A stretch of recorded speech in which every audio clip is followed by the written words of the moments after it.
அஸ்ஸலாமு அலைக்கும் வரஹ்மத்துல்லாஹி வபரகாத்துஹு. அன்பார்ந்த சகோதரர்களே, அப்துல்லா இப்னு சபாவுடைய இந்த பயணத்தை நாங்கள் பார்க்கிற போது அவன் பிரச்சாரத்தை பல வகையில் தொடங்கினான். அவன் தன்னுடைய பிரச்சாரத்தை தொடங்குகிற போது அவன் என்ன சொன்னான் என்று சொன்னால், நபி ஸல்லல்லாஹு அலைஹி வஸல்லம் அவர்களுக்கு பிறகு அலி ரலியல்லாஹு அன்ஹுவுக்குத்தான் இந்த ஆட்சி கொடுக்கப்பட வேண்டும். இதை அவன் அரபியிலே விலாயத் என்று பயன்படுத்தக்கூடிய வார்த்தை. எனவே இந்த விலாயத் அலி ரலியல்லாஹு அன்ஹுவுக்குத்தான் கொடுக்க வேண்டும். ஏன்? ரசூலுல்லாஹுடைய அவர்தான் மருமகன், நெருங்கிய உறவினர். அந்த அடிப்படையில் இந்த விலாயத்து, இந்த ஆட்சியை அலி ரலியல்லாஹு அன்ஹுவுக்கு தான் கொடுக்க வேண்டும். ஆனால் அபூபக்கர், உமர், உஸ்மான் ரலியல்லாஹு அன்ஹு இந்த மூன்று கலீஃபாக்களும் அதுபோல ஏனைய சஹாபாக்களும் அலி ரலியல்லாஹு அன்ஹுவுக்கு இந்த ஆட்சியை கொடுக்கவில்லை.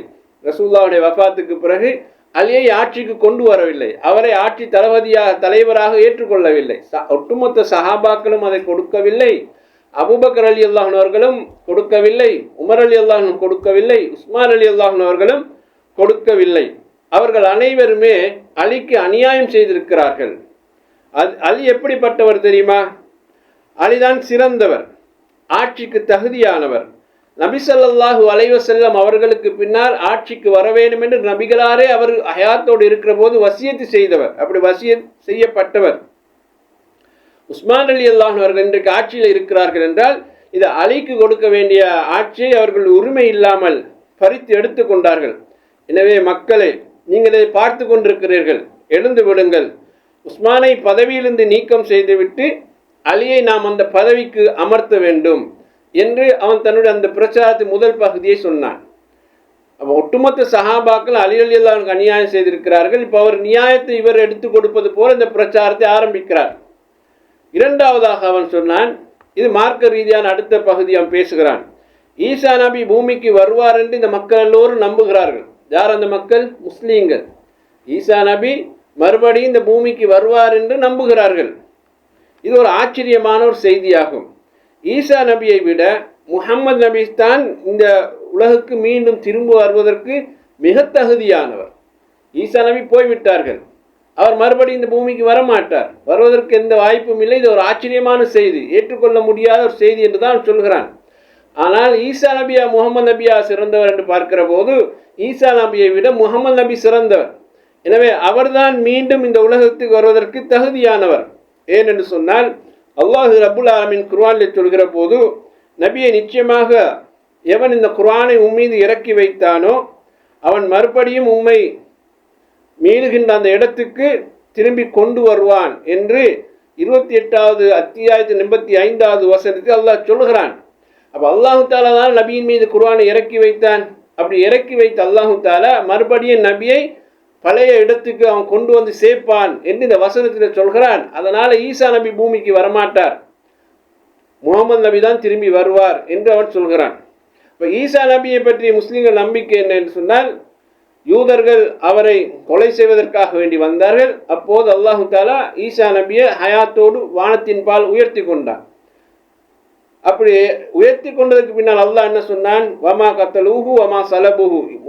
ஈசா நபி இந்த யூத சமுதாயம் மக்கள் பனு இஸ்ரவேலர்கள் கொல்லவும் இல்லை, சிலுவையில் அறையவும் இல்லை, மாற்றமாக அல்லாஹு தஆலா தன்பால் உயர்த்தி கொண்டான் என்று சொல்லிவிட்டு அல்லாஹ் சொல்கிறான், இன்னஹு லஇல்மு ஸாஆ. அவர் இந்த உலகம் அழிவதற்கு முன்னால் இருக்கக்கூடிய ஒரு அடையாளம். அவர் வருவார். அவர் இந்த வேதம் கொடுக்கப்பட்ட மக்கள் யூத நசாராக்கள் அவருடைய மௌத்துக்கு முன்னால் ஈமான் கொள்வார்கள் என்று திருமறை குர்ஆனில் அல்லாஹ் சொல்கிறான். அப்போ ரசூல் ஸல்லல்லாஹு அலைஹி வஸல்லம் இந்த வசனங்களுக்கு விளக்கமாக என்ன சொன்னார்கள்? ஈசா அலைஹிஸ்ஸலாம் உலக அழிவுக்கு முன்னால் இறங்குவார்கள் என்று அந்த செய்திகள் ரசூலுல்லாஹ் விளக்கப்படுத்தினார்கள். அப்போ இதற்கு மாற்றமாக இப்னு சபா என்ன சொன்னான் என்றால், இல்லை ஈசா நபி வரமாட்டார், முகமது நபி தான் வருவார் என்று ஒரு விளக்கத்தை அவன் முன்வைத்தான். இந்த விளக்கங்களை நாங்கள் பார்க்கிற போது இவன் என்ன மாதிரியான ஒரு கோளாறை குளறுபடி அவன் செய்வதற்கு முற்படுகிறான் என்பதை நாம் புரிந்து கொள்ள வேண்டும். அடுத்ததாக அவன் கூஃபா மக்களிடத்தில் போய் பேசுகிற போது சொல்கிறான், அலி எப்படிப்பட்டவர் என்றால், ரசூல் ஸல்லல்லாஹு அலைஹி வஸல்லம் அவர்களுக்கு பின்னால் இந்த கலீஃபா பதவிக்கு வர வேண்டும் என்று ரசூலுல்லாஹ்வே ஹயாத்தோடு இருக்கிற போது வசியத் செய்திருக்கிறார்கள். முஹம்மது நபி ஸல்லல்லாஹு அலைஹி வஸல்லம் அவர்கள் நபிமார்களிலே மிக சிறந்தவர். அதுபோல அலி என்பவர் வசியத் செய்யப்பட்டிருக்க ரசூலுல்லாஹ். எனவே வசியத் செய்யப்பட்டவர்கள் அலி தான் சிறந்தவர். இதை நான் தௌராத் வேதத்தில் கண்டிருக்கிறேன் என்று அவன் சொல்கிறான். தௌராத் வேதம் என்பது மூசா நபிக்கு கொடுக்கப்பட்ட வேதம். மூசா நபிக்கு பிறகு வந்த எல்லா நபிமார்களும் அதை தௌராத்தை பின்பற்றி வந்தார்கள். ஈசா நபியும் அதை பின்பற்றினார். அதை மக்கள் மத்தியில் எடுத்து சொன்னார். ரசூலுல்லாஹும் தௌராத்தை பற்றி சொன்னார்கள். அல்லாஹும் குர்ஆனிலே சொல்கிறான். அப்போ அந்த தௌராத்துகளில் எது நீக்கப்பட்டது, எது உண்மையானது, எது மறைக்கப்பட்டது என்றதெல்லாம் அல்லாஹ் விவரித்தான்.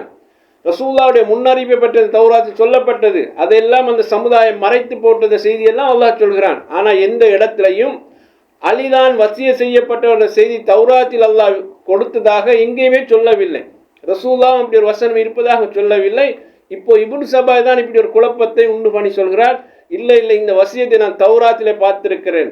இவன் தௌராத்தில் அதை பார்த்திருந்தான் என்று சொன்னால் அதை அன்றைக்கு இருந்த குறைந்தபட்ச அறிஞர்களாவது சொல்லி காட்டியிருப்பார்கள்.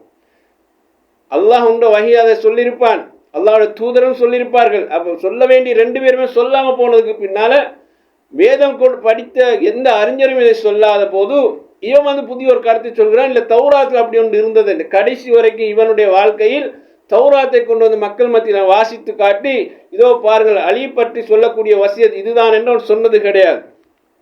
அதே போல் அவன் எகிப்துக்கு போன நேரம் அந்த இடத்துல அந்த மக்களை வெற்றி கொள்வதற்காக வேண்டி தன்னை ஒரு அறிஞனாக காட்டிக்கொண்டான். ஒரு அறிஞர் எப்படி இருப்பார், ஒரு வணக்கசாலி எப்படி இருப்பார், அப்படி ஒரு பயபக்தி உள்ள ஒரு இபாதத்தாலியாக அவன் தன்னை காட்டிக்கொண்டு மக்கள் மத்தியிலே தன்னுடைய வேலையை எப்படி கொண்டு போனால் மக்கள் தன்னை நம்புவார்கள் என்று அவன் விரும்பினானோ அப்படி அவன் அங்கே தன்னுடைய காரியங்களை அவன் நகர்த்தினான். அங்கு மக்கள் மத்தியில் இவனுக்கு ஒரு இடம் கிடைக்கும் என்ற நிலைமை ஸ்திரமான போதுதான் அந்த மக்கள் மத்தியிலே தன்னுடைய கொள்கை சொல்ல ஆரம்பிக்கிறான். எப்படி என்று சொன்னால், ஒவ்வொரு நபிக்கும் ஒரு வாரிசு உண்டு, ஒரு பிரதிநிதி உண்டு. அவர் போனால் அந்த இடத்தை வந்து நிரப்பக்கூடிய ஒருவர் வருவார். அப்படி வந்தவர் தான் இந்த அலி. எனவே அலி அறிவில் சிறந்தவர், தீர்ப்பு சொல்லக்கூடியதிலும் அவர் தான் சிறந்தவர், வீரத்திலும் அவர் சிறந்தவர், கொடை கொடுப்பதிலும் அவர் மிக அழகானவர், இறை பக்தியிலும் நம்பிக்கையிலும் அவர் பெயர் பெற்றவர். ஆனால் இந்த சமூகம் அலிக்கு ஹலீஃபா பதவியை கொடுக்காமல் அநியாயம் இழைத்துள்ளது. எனவே இந்த பதவி உரிமையின்றி இந்த மக்கள், இந்த ஹலீஃபாக்கள் பறித்து கொண்டார்கள்.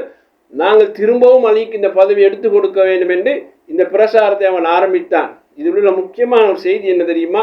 இவனுடைய இந்த பிரசாரத்துக்கும் அலி ரலியல்லாஹு அன்ஹு அவர்களுக்கும் அவருடைய குடும்பத்தாருக்கும் சம்பந்தம் இல்லை, சஹாபாக்களுக்கு கூட சம்பந்தம் இல்லை. எனவே யாருக்கும் சம்பந்தமில்லாத ஒரு பிரச்சாரத்தை இவனாக ஒரு உருவாக்கி இந்த பிரச்சாரத்தை அன்றைக்கு அந்த சமுதாய மக்கள் மத்தியிலே அவன் விதைத்த விதைகளில் இது மூல காரணம் என்பதை நாங்கள் இந்த இடத்துல புரிந்து கொள்வோம். இன்ஷா அல்லாஹ் அடுத்த தொடரில் அதற்கான விளக்கத்தை பார்ப்போம். அஸ்ஸலாமு அலைக்கும் வரஹ்மத்துல்லாஹி வபரகாத்துஹு.